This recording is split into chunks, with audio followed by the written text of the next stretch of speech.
Selam dostlar. Biz bugün pipetka yardımıyla resimler göstermeyi öğreniriz. Biz geminin için su gerek, soğutlar gerek, pipetka gerek, uyalar gerek, tumalar gerek, ama diskler. Birinci eşitli soğutlarga su salabız. Oy.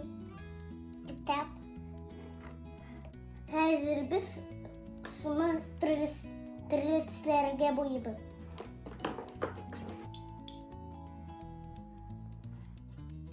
İkincisini sonra boyayım.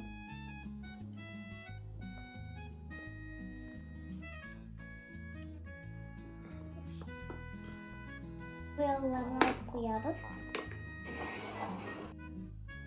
Biraz pipetka bilen bu yoldan sunu alırız. Hem diskga resim yazıyoruz.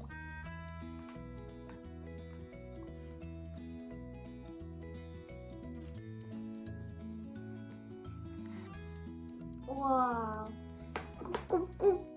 Kenapa?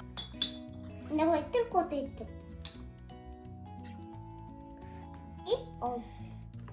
Dişlerini kuşup eksperiment yapıyoruz.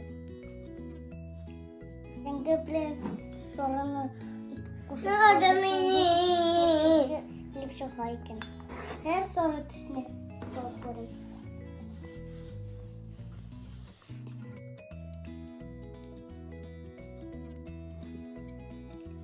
Tamam.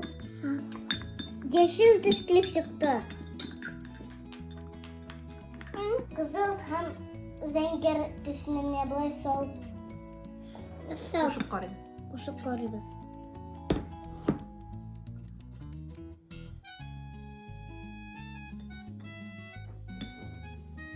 Test. Şemeke. Nasıl sonra dedim. Tamam. Tamam. Sağ olun. Sizge bizden eksperiment uşardı mı? Yazınız hem videolarını korap barınız. Пока. Меня пока.